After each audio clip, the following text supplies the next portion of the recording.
آج کا موضوع ہے نکاح احادیث کی روشنی میں۔ تو ہمارے یہاں پر عموماً نکاح تو ماشاءاللہ سب کرتے ہیں، لیکن اس سے متعلق اسلامی ہدایات قرآن و احادیث کی روشنی میں کیا ہے، اس پر اس کو حاصل کرنے کی کوشش نہیں کرتے۔ اس لیے آج ہم انشاءاللہ اس مجلس میں نکاح سے متعلق کچھ احادیث آپ کے سامنے پیش کریں گے۔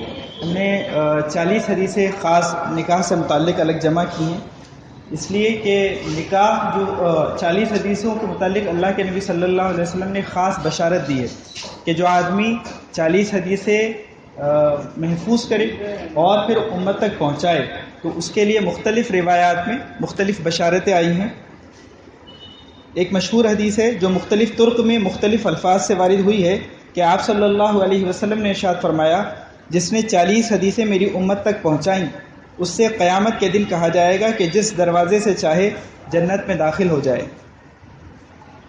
جس نے 40 حدیثیں میری امت تک پہنچائیں اس سے قیامت کے دن کہا جائے گا کہ جنت میں قیامت کے دن کہا جائے گا کہ جس دروازے سے چاہے جنت میں داخل ہو جائے۔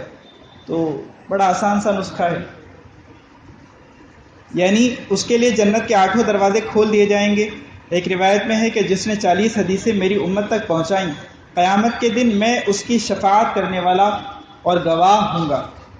حضرت نبی کریم صلی اللہ علیہ وسلم فرماتے ہیں کہ جس نے 40 حدیثیں میری امت تک پہنچائیں تو میں قیامت میں اس کی شفاعت کرنے والا اور گواہ ہوں گا۔ اور ایک حدیث میں ہے کہ اللہ قیامت کے دن اسے عالم اور فقیہ بنا کر اٹھائیں گے۔ آسان نسخہ ہے، 10 سال لگانے کی ضرورت نہیں، ایسا نہیں ہے۔ ثواب ملنا الگ چیز ہے اور وہ چیز بننا الگ چیز ہے۔ جیسے مثال کے طور پر قرآن کریم پڑھنا، تو قرآن کریم پڑھنے کا جو ثواب ہے، تو ایک حدیث میں ہے کہ جو آدمی 3 مرتبہ سورہ اخلاص پڑھے، قل هو اللہ احد پوری سورت پڑھے، تو اس کو قرآن کریم کا ثواب ملتا ہے۔ تو ایسا مت کرنا کہ صرف قل هو اللہ ہی پڑھنا، باقی قرآن ہی مت پڑھنا۔ تو ثواب الگ چیز ہے، اور وہ جو اصل مثال کے طور پر یہاں سے لے کے وہاں تک 20 قدم، تو آپ وہاں تبھی پہنچیں گے جب آپ ریگولر 20 قدم چلیں گے۔ اگر آپ یہاں سے وہاں تک 10 قدم چلیں اور 10 بار چلیں تو بھی آپ وہاں تک نہیں پہنچ سکتے۔ مثال سمجھ میں آئی؟ تو اس لیے عالم بننا یا قرآن پڑھنا وہ مستقل ثواب ہے، لیکن اللہ تعالیٰ نے خاص ایسے لوگوں کے لیے، ہم جیسوں کے لیے کہ جو کمزور ہوں، تو وہ تھوڑا بھی کر لیں تو انشاءاللہ امید ہے کہ بڑا ثواب مل جائے گا۔ ایک روایت میں ہے کہ اللہ قیامت کے دن اسے فقیہ اور عالم بنا کر اٹھائیں گے، اور ایک روایت میں ہے کہ اسے فقہا اور علماء کے ساتھ اٹھائیں گے۔ تو یا تو عالم بنا کر اٹھائیں گے یا علماء کے ساتھ اٹھائیں گے انشاءاللہ۔ تو اس لیے یہ 40 حدیثیں الگ سے جمع کی گئی اور نکاح سے متعلق خاص، اور اس کا یہ طریقہ نکالا گیا کہ جو لوگ نکاح کرتے ہیں وہ عموماً انویٹیشن کارڈ چھپواتے ہی ہیں، کتنا ہی منع کرو پھر بھی چھپواتے ہیں۔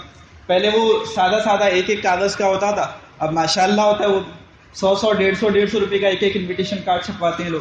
تو اس کا ہم نے طریقہ یہ نکالا تھا کہ یہ 40 حدیثیں جو پہنچانے کی فضیلت ہے کہ عالم بنا کر اٹھائیں گے، فقیہ بنا کر اٹھائیں گے، یا عالم اور فقہا کے ساتھ اٹھائیں گے، یا اللہ کے نبی صلی اللہ علیہ وسلم اس کی شفاعت کریں گے وغیرہ وغیرہ، جو ابھی آپ کے سامنے بیان کی۔ تو اس کا یہ طریقہ نکالا کہ انویٹیشن کارڈ کی بجائے ایک ایسا چھوٹا سا کتاب بنوائیں آپ، سائز یہ بھی رکھ سکتے ہیں یا جو آپ چاہیں وہ رکھیں۔ تو ایسا ایک چھوٹی سی کتاب بنوائیں، اوپر کتاب کا ٹائٹل رہے، اندر 40 حدیثیں آ جائیں، تو نکاح کے موقع پر تو نکاح سے متعلق آ جائیں، پیچھے آپ کا انویٹیشن کے لیے جو آپ کی ڈیٹ یا جو بھی ڈیٹیلز ہے آپ وہ کروا لیں، تو دونوں کام آپ کے ہو جائیں گے، انویٹیشن کارڈ بھی ہو گیا اور 40 حدیثیں پہنچانے کا ثواب بھی مل گیا۔ اس لیے کہ محدثین نے لکھا ہے کہ یہ جو 40 حدیثیں پہنچانا ہے، یہ اصل تو یہ ہے کہ 40 حدیثیں حفظ کرے اور پھر وہ امت تک پہنچائے۔ اب سب کے بس کی یہ بات نہیں ہوتی، اس لیے کہ حدیثوں میں یہ بھی ضروری ہے کہ حرف بحرف جو حضور فرما رہے ہیں اسی طرح نقل کرے، تو عام آدمی کے لیے مشکل ہے۔ تو اگر کسی عالم نے جمع کر دی، اس کو آپ نے پہنچا دیا، انشاءاللہ اس پر بھی وہ ثواب ملے گا۔ اس کا آسان طریقہ ہے کہ آپ اتنے لوگوں کو اپنا انویٹیشن کارڈ دیتے ہیں، اس کا آسان طریقہ ہے، زید ادھر آؤ، اور یہ والے زید آپ بھی۔ تو یہ جو کتاب ہے یہ آپ لوگوں کو تقسیم کی جا رہی ہے، یہ پرانا کسی نے چھپوایا تھا، بہت اچھی کوالٹی نہیں ہے، آپ جب چھپوائیں تو اچھی کوالٹی میں چھپوائیں۔ تو اس میں جو 40 حدیثیں ہیں وہ انشاءاللہ بھی پڑھ کر سنائی جائیں گی۔ ایک دو سو یہ پیچھے چلا دو جس کو پہنچتے رہے.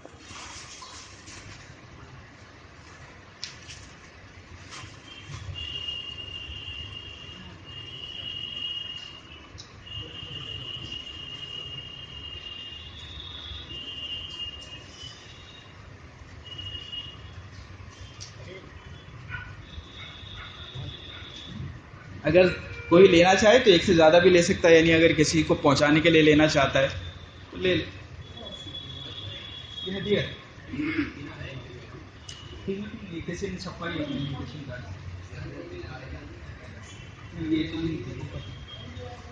تو آئندہ خیال رکھیں کہ اگر آپ اس میں یعنی یہ کروانا چاہتے ہیں تو انشاءاللہ ہم آپ کو سافٹ کاپی اس کی دے دیں گے. کتاب کا نام اور اس پہ جو کتاب کی ڈیٹیلز ہے وہ وہی رہے، پیچھے آپ اپنی ڈیٹیلز جو چاہیں وہ چھپوا کے اپنے طور پر کریں، اس میں ہمیں انوالو نہ کریں. آئی بات سمجھ میں؟ تو اب اسی میں سے جو 40 حدیثیں اس میں لکھی ہوئی ہیں وہ حدیثیں میں انشاءاللہ آپ کو پڑھ کر سناؤں گا، اور جو عربی میں ہیں تو وقت کم ہونے کی وجہ سے اس کو ہم چھوڑ دیں گے، صرف ترجمہ پڑھ کر سنائیں گے.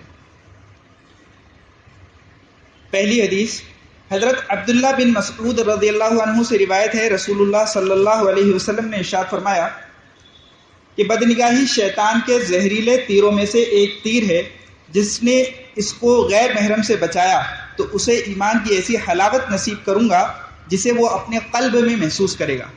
حلاوت کہتے ہیں مٹھاس کو، کہ اگر کوئی آدمی کہیں بدنگاہی ہو سکتی تھی اس سے تو اس نے اپنے آپ کو بچاتا ہے اس سے، تو اللہ تعالیٰ اس کے بدلے میں کیا دیتے ہیں کہ ایمان کی ایسی حلاوت اسے دیں گے کہ وہ دل میں اس کو محسوس کرے گا.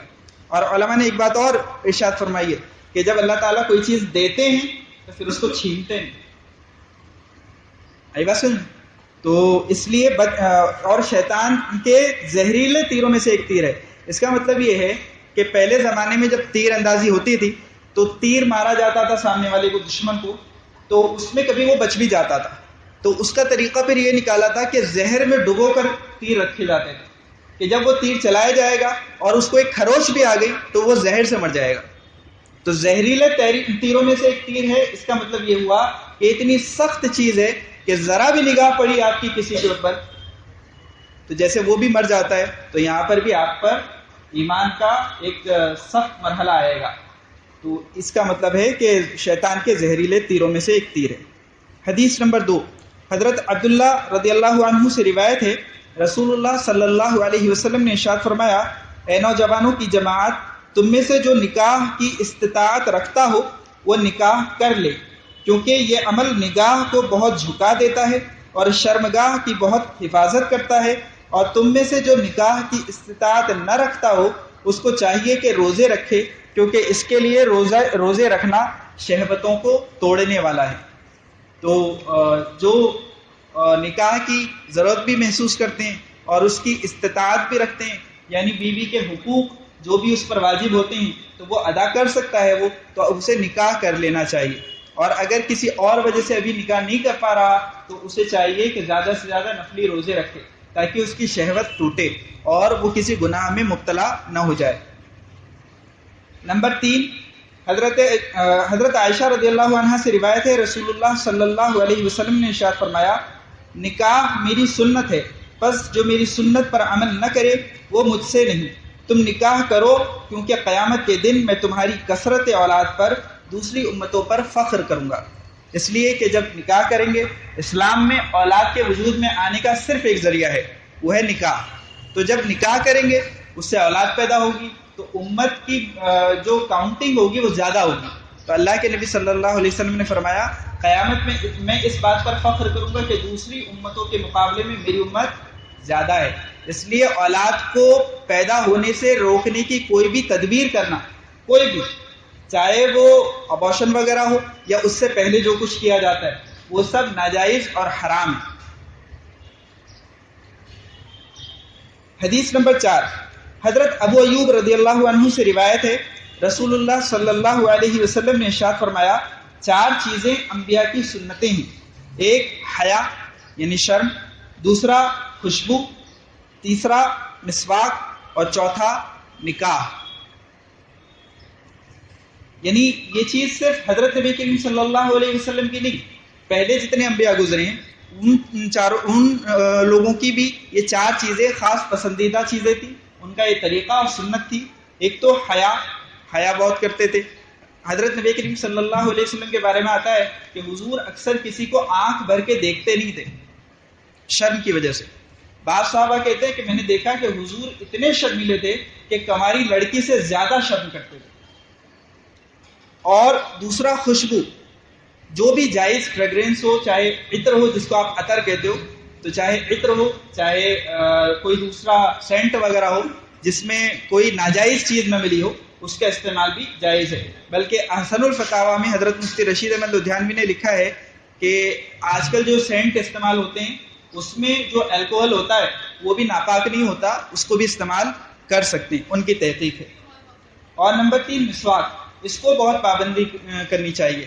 حضرت عائشہ رضی اللہ عنہ فرماتی ہے کہ حضور اس قدر مسواک کرتے تھے کہ آپ کے مسوڑے گویا کے چھل جاتے تھے.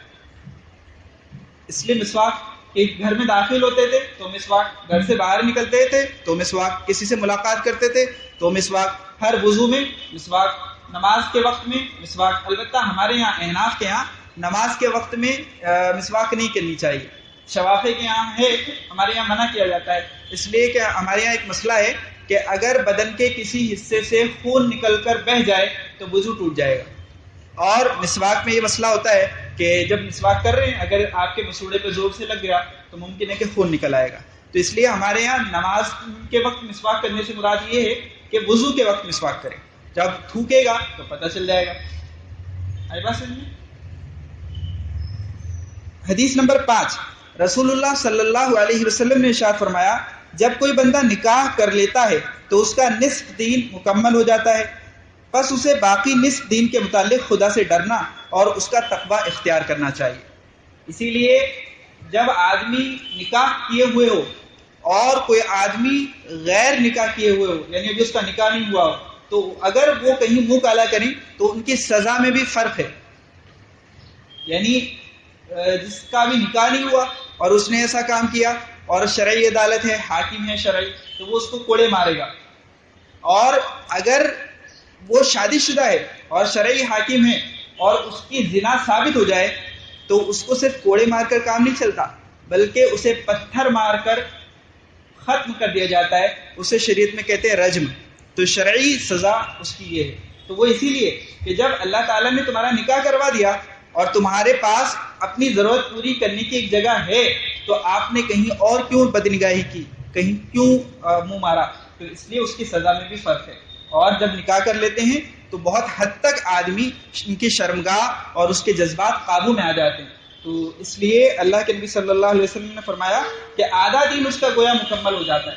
اب باقی آدھے کے بارے میں وہ فکر کرتا رہے. اب یہ نہیں کہ وہ 2 بار نکاح کر لے گا تو پورا ہو جائے گا. وہ جتنے بھی نکاح کرے گا وہ آدھا ہی دین مکمل ہوگا. حدیث نمبر 6، حضرت ابو ہریرہ رضی اللہ عنہ سے روایت ہے رسول اللہ صلی اللہ علیہ وسلم نے ارشاد فرمایا 3 لوگوں کا ذمہ اور حق اللہ عز و جل نے خود پر لے رکھا ہے کہ ان کی مدد کرے. ایک وہ غلام جس نے اپنے آقا سے رقم مقرر کر کے آزادی حاصل کرنے کا معاہدہ کیا ہو اور وہ اس کے ادا کرنے کا بھی ارادہ رکھتا ہو. پہلے زمانے میں جو غلام ہوتے تھے سلیو، تو ان کا یہ ہوتا تھا کہ وہ خریدے جاتے تھے. تو اب کسی کی ملکیت میں ہے وہ، تو وہ اس سے یہ ایگریمنٹ کر لیتا تھا کہ آپ مجھے کتنی رقم میں آپ کو لا کر دوں کما کر کہ آپ مجھے آزاد کر دیں گے. تو ایک تو وہ غلام، جب وہ ایسا ایگریمنٹ کر لیتا تھا تو اللہ کے نبی صلی اللہ علیہ وسلم نے فرمایا کہ پھر اللہ تعالیٰ اس کی مدد کرتے تھے. یعنی اللہ اس کی مدد کریں گے اگر کوئی ایسا غلام ہوگا تو. ایک تو اس کا ذمہ لے رکھا ہے اللہ نے. دوسرا، ایسا نکاح کرنے والا جو نکاح کے ذریعے عفت و پاک دامنی چاہتا ہو، یعنی نکاح کرنا چاہتا ہے، اس کو ضرورت بھی محسوس ہوتی ہے نکاح کی، لیکن اس کے پاس اتنا خرچ نہیں یا اس کے پاس اتنے اسباب نہیں کہ وہ نکاح کر سکے، تو اب وہ قرض لے لے اور نکاح کر لے تو اللہ تعالیٰ اس کی بھی مدد فرماتے ہیں کہ اس کا قرض جلد سے جلد اللہ اتروا دیتے ہیں، ایسے اسباب پیدا فرما دیتے ہیں. اور تیسرا، وہ شخص جو اللہ کے راستے میں جد و جہد کرنے والا ہو، اسے جد و جہد کہتے ہیں. یہ ہے جد و جہد، کہ جو آدمی اللہ کے راستے میں کوشش کر رہا ہو تو اللہ تعالیٰ اس کی بھی مدد فرماتے. ان 3 لوگوں کا اللہ تعالیٰ نے خود ذمہ لے رکھا ہے کہ میں ان کی مدد کروں گا. حدیث نمبر 7، حضرت ابو ہریرہ رضی اللہ عنہ سے روایت ہے، رسول اللہ صلی اللہ علیہ وسلم نے ارشاد فرمایا، عورت سے 4 سببوں سے نکاح کیا جاتا ہے. 4 ریزن ہوتے ہیں کسی عورت سے نکاح کرنے کے. ایک مال، دوسرا حسب نسب، تیسرا جمال یعنی خوبصورتی بیوٹی، اور چوتھا دین. بس تم پر لازم ہے کہ نکاح کے انتخاب میں دین کو ترجیح دو. جو ایسا نہ کرے اس کے ہاتھ خاک آلود ہو جائیں. یعنی ضروری ہے کہ انسان 4 میں سے ایک وجہ کو ترجیح دے، اور وہ کیا ہونی چاہیے؟ دین ہونا چاہیے. اور اللہ کے نبی صلی اللہ علیہ وسلم نے فرمایا کہ جو ایسا نہیں کرتا اس کے ہاتھ خاک آلود ہو جائیں، یعنی اس کے ہاتھ کچھ نہیں آئے گا، مٹی آئے گی اس کے ہاتھ. بہت خوبصورت تھی، ابھی مہندی ان کا رنگ بھی نہیں چھوٹا اور لڑائی جھگڑے شروع کر دیے. اور آج کل یہی ہو رہا ہے. یا مال کے لیے کیا تو وہاں پر بھی یہی ہوتا ہے، کیونکہ حضور فرما رہے ہیں کہ اس کے ہاتھ کچھ نہیں آئے گا، مٹی آئے گی اس کے ہاتھ سے، اس کے ہاتھ مٹی میں جائیں گے. تو 4 وجہ سے کسی سے نکاح کیا جاتا ہے. ایک تو مال کی وجہ سے، یا حسب نسب کی وجہ سے، یا جمال کی وجہ سے، یا دین کی وجہ سے. تو حضور نے فرمایا کہ تمہارے اوپر لازم ہے کہ تم چوتھی چیز یعنی دین کو وجہ بناؤ نکاح کرنے کی. اور جو ایسا نہیں کرتا تو اس کے ہاتھ خاک آلود ہیں. یہ روایت بخاری اور مسلم میں ہے، تو آپ یہ بھی نہیں کہہ سکتے کہ ضعیف ہے، کیا بڑی پکی اور صحیح حدیث ہے. حدیث نمبر 8، حضرت عبداللہ بن عمرو رضی اللہ عنہ سے روایت ہے، رسول اللہ صلی اللہ علیہ وسلم نے ارشاد فرمایا، دنیا محض استعمال اور متاع کی چیز ہے، اور دنیا میں فائدہ حاصل کرنے کے سبب سے بہترین شے بیوی ہے. یعنی جو شخص یعنی خوش نصیب ہے وہ شخص جس کو دین کے کاموں میں معاون بیوی مل جائے. یعنی بعض دفعہ انسان خود تو دیندار ہوتا ہے لیکن اس کی بیوی ایسی ہوتی ہے کہ جس کی وجہ سے وہ دین کا کام نہیں کر سکتا. اور بعض ایسا ہوتا ہے کہ وہ خود اتنا دیندار نہیں ہوتا لیکن بیوی ایسی ہوتی ہے جو اس کو کہتی ہے اٹھ جاؤ نماز کا وقت ہو گیا، یا دین کے اور کاموں میں اس کی مدد کرتی ہے. تو اللہ کے نبی صلی اللہ علیہ وسلم نے فرمایا کہ ایسا انسان خوش نصیب ہے. دنیا میں جتنی چیزیں ہیں جس سے انسان فائدہ اٹھاتا ہے ان میں بیوی سب سے اہم ہے کہ جس سے آپ فائدہ بھی اٹھا رہے ہیں اور وہ آپ کے دین میں کام بھی آ رہی ہے. حدیث نمبر 9، حضرت انس رضی اللہ عنہ سے روایت ہے، رسول اللہ صلی اللہ علیہ وسلم نے ارشاد فرمایا، جس کو اللہ تعالیٰ نے نیک اور صالح بیوی عطا کر دی تو گو کہ اللہ نے اس کے نصف دین کو مکمل کرنے میں اس کی اعانت اور مدد کی. پس اسے چاہیے کہ بقیہ نصف دین کے معاملے میں وہ اللہ سے تقوی اختیار کرے، یعنی ڈرتا رہے. حدیث نمبر 10، حضرت ابو ہریرہ رضی اللہ عنہ سے روایت ہے، وہ فرماتے ہیں، میں نبی کریم صلی اللہ علیہ وسلم کی خدمت میں حاضر تھا. ایک شخص حاضر ہوا، اس نے ایک انصاری عورت سے، انصاری یعنی جو مدینہ میں لوگ رہتے تھے، تو ان کو کہا کہ ایک انصاری عورت سے اپنے رشتے کی آپ کو خبر دی. رسول اللہ صلی اللہ علیہ وسلم نے فرمایا، کیا تو نے اس عورت کو دیکھا ہے؟ اس نے جواب دیا نہیں. آپ صلی اللہ علیہ وسلم نے فرمایا، جاؤ اور اس کو ایک نظر دیکھ لو، اس لیے کہ انصاریوں کی آنکھوں میں کچھ ہوتا ہے، بعد میں مت پچھتانا. یعنی بعض دفعہ ایسا ہوتا ہے کہ بالکل بلائنڈلی آپ ہاں کہہ دیں اور بعد میں پچھتائیں، تو زندگی بھر کا ایگریمنٹ ہے نا. تو اس لیے حضور نے فرمایا کہ جاؤ ایک بار اس کو دیکھ لو. تو ایک ہی بار دیکھنا جائز ہے، اس کے علاوہ جائز نہیں. اور اس کے علاوہ جو آج کل موبائل نمبر ایکسچینج کیے جاتے ہیں، واٹس ایپ پر چیٹ کی جاتی ہے، منگنی کے بعد اس سے باقاعدہ باتیں کی جاتی ہیں، یہ سب حرام ہے، شریعت اس کی اجازت نہیں دیتی. اور آپ خود سوچو کہ یعنی اگر کسی کی بہن کے ساتھ کوئی ایسا کرے اور بعد میں منگنی ہی ٹوٹ جائے تو ٹوٹتی ہے. تو اس لیے شریعت نے پہلے ہی پریکاشن کے طور پر بتایا ایسا مت کرنا، کہ صرف ایک نظر دیکھنے کی اجازت ہے تاکہ بعد میں پچھتانا نہ پڑے. حدیث نمبر 11، حضرت مغیرہ بن شعبہ رضی اللہ عنہ سے روایت ہے، انہوں نے ایک عورت کو نکاح کا پیغام دیا تو حضرت نبی کریم صلی اللہ علیہ وسلم نے ارشاد فرمایا، اس کو ایک نظر دیکھ لے، امید ہے کہ اس عمل کے باعث اللہ تعالیٰ تمہارے درمیان الفت و محبت کو ہمیشہ بنائے رکھے. حدیث نمبر 12، حضرت جابر بن عبداللہ سے روایت ہے، وہ فرماتے ہیں کہ میں نے ایک عورت سے نکاح کیا، اس کے بعد حضرت نبی کریم صلی اللہ علیہ وسلم کی خدمت میں حاضر ہوا تو آپ صلی اللہ علیہ وسلم نے فرمایا، اے جابر، کیا تو نے نکاح کیا ہے؟ میں نے عرض کیا، جی ہاں.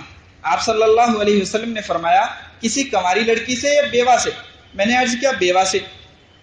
آپ صلی اللہ علیہ وسلم نے فرمایا، کنواری سے نکاح کرتا کہ وہ تجھ سے کھیلتی اور تو اس سے. تو یہ اصل میں بیوہ سے نکاح کرنا بڑا ثواب کی چیز ہے. حضرت نبی کریم صلی اللہ علیہ وسلم نے خود جتنے نکاح کیے ہیں تو ان میں سے ایک کے علاوہ یعنی حضرت عائشہ کے علاوہ تمام نکاح جو کیے وہ سب بیوہ تھی یا طلاق شدہ. تو یہ اس میں لیکن گٹس بہت چاہیے. میں نے کہا کہ ساری زندگی کا ساتھ ہوتا ہے, بعد میں اس کو تانے مت مارنا. تو اگر اتنا جگر ہے تو بہت اچھا ہے, ورنہ تو حضرت نبی کریم صلی اللہ علیہ وسلم فرما رہے ہیں کہ کنواری سے نکاح کرو تاکہ تمہارے آپس میں انڈرسٹینڈنگ میں کوئی فرق نہ آئے. اور اگر برداشت کر سکتے ہو تو حضور کا اصل عمل تو یہی ہے کہ حضور نے بیوہ سے نکاح کیا ہے. اور اسلام بڑی تاکید کرتا ہے کہ جو بیوہ ہو جائیں کسی وجہ سے یا طلاق شدہ ہو جائیں تو ان کا نکاح کرواؤ, اور ان سے نکاح کرنے کے لیے ہمیں بھی آگے آنا چاہیے. لیکن یہ ضرور ہونا چاہیے کہ پہلے اپنے دل کو ٹٹول لے کہ پوری زندگی ساتھ نبھا سکے گا یا نہیں. اور حضرت جابر نے جو کیا تھا بیوہ سے نکاح, اس کی ایک وجہ تھی, اور یہ وجہ آج بھی پائی جاتی ہے اس طرح کی. وہ کہتے ہیں کہ میری کئی بہنیں ہیں چھوٹی چھوٹی, تو ان کا خیال رکھنے والی بھی کوئی ہو. اب وہ کنواری ہوگی وہ تو انہی کے ساتھ کھیلتی پھرے گی, یا ان کا وہ کیا خیال رکھے گی, لڑ مرے گی. تو اس لیے انہوں نے بیوہ سے نکاح کیا تھا, تھوڑی میچور رہے گی تو گھر کو سنبھال لے گی. حدیث نمبر 13. حضرت ابن عمر رضی اللہ عنہما رسول اللہ صلی اللہ علیہ وسلم سے روایت کرتے ہیں, کوئی شخص اپنے بھائی کے پیغام پر پیغام نہ دے یہاں تک کہ پہلے پیغام دینے والا اس معاملے کو چھوڑ دے یا از خود یعنی خود سے اجازت دے دے. یعنی جب تک پہلے پیغام دینے والا اس معاملے سے دستبردار نہ ہو جائے کسی دوسرے کو درمیان میں حائل ہونا درست نہیں. یعنی جب یہ چاہے نکاح کا پیغام ہے یا ہمارے یہاں جیسے پراپرٹی کی ڈیل وغیرہ ہوتی ہے, تو ہمارے یہاں یہ ایک بڑا مرض ہو گیا ہے کہ جو چیز ہمیں پسند آ جاتی ہے نا تو ہم راتوں رات بھاؤ بڑھا کے وہ لے لیتے ہیں. تو شریعت میں جائز نہیں, ناجائز ہے. اگر آپ کو پتہ چل گیا کہ وہ آدمی کی کسی سے ڈیل چل رہی ہے, اس کا معاملہ کسی سے چل رہا ہے, تو جب تک یہ نہ معلوم ہو جائے کہ انہوں نے ختم کر دیا معاملہ, یعنی اب وہ کینسل ہو گیا, نہیں کر رہے ہیں وہ آپس میں, اس سے پہلے آپ کو بھاؤ بڑھا کر یا کوئی لالچ دے کر ڈیل کرنا جائز نہیں, نکاح میں بھی اور اس کے علاوہ بھی. آئی بات سمجھ میں؟ آج کل بہت سے جھگڑے اسی وجہ سے ہوتے ہیں کہ راتوں رات آپ کو پتہ چلا, آپ نے تو ڈن کروا لیا, اور وہ بیچارہ اس سے پھر کیا ہوتا ہے, وہ وعدہ خلافی پر مجبور ہوتا ہے, جھوٹ بولنے پر مجبور ہوتا ہے, اور آپ کو دھوکہ بھی دیا اس نے, کتنے گناہ ہو گئے, تو اس کی وجہ آپ بنے. تو شریعت اس کو جائز نہیں مانتی. محمد بن حاتم الجمعی سے روایت ہے, رسول اللہ صلی اللہ علیہ وسلم نے ارشاد فرمایا, حلال اور حرام میں فرق یہ ہے کہ دف بجایا جائے اور بلند آواز سے نکاح کا اعلان کیا جائے. یعنی نکاح خوب مشہور کیا جائے, کیونکہ حلال کام اعلانیہ اور حرام کام خفیہ طور پر کیا جاتا ہے. جو بھی انسان اچھا کام کرتا ہے, نیکی کا کام کرتا ہے, تو وہ ڈنکے کی چوٹ پر کرتا ہے, اور جو گناہ کا کام کرتا ہے وہ چھپ چھپا کر کرتا ہے. بعض لوگ آگے پوچھتے ہیں کہ مفتی صاحب وہ میں نے دوسری نکاح کیا لیکن کسی کو پتہ نہیں, تو یہ اسی میں شامل ہے. اللہ کے نبی صلی اللہ علیہ وسلم نے فرمایا کہ اعلان کرو, اور تم نے اپنی بیوی کو ہی نہیں بتایا, پہلی بیوی سے اجازت لینے والا جو مسئلہ ہے, تو اجازت لینے کی تو ضرورت نہیں, لیکن اپنے آپ سے اجازت لینے کی ضرورت ہے کہ اس کا حق بھی ادا کر پاؤ گے کہ نہیں. کہ جب ایک سے زیادہ بیوی کرتے ہیں تو معاملہ بڑا سخت ہو جاتا ہے.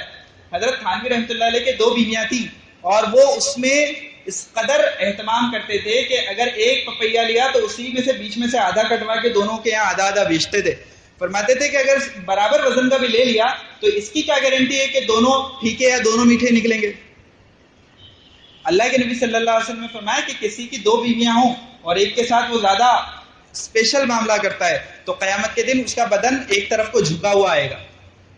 تو اس لیے اگر ایک سے زیادہ ہیں تو ان کے حقوق ادا کرنا یہ بڑی ذمہ داری کی بات ہے.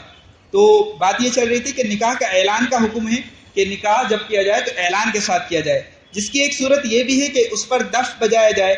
اگر اعلان بغیر دف کے ہو جائے تو اس کی ضرورت نہیں, اور دف بھی وہ جس میں جلاجل نہ ہو, یعنی اس میں کوئی میوزک نہ بنتا ہو. دف جسے کہتے ہیں کہ وہ اس میں ایک ہی طرف چمڑا لگا ہوا ہوتا ہے, وہ دف ہوتا ہے, اور اس کے علاوہ اس میں کوئی چیز لگی ہوئی نہیں ہوتی بجنے والی, گھنگرو یا اس طرح کی کوئی چیز نہیں ہوتی, اسے کہتے ہیں دف. اور جس میں دونوں طرف لگا ہوتا ہے وہ دف نہیں ہے, وہ تو ڈھولک ہو گیا.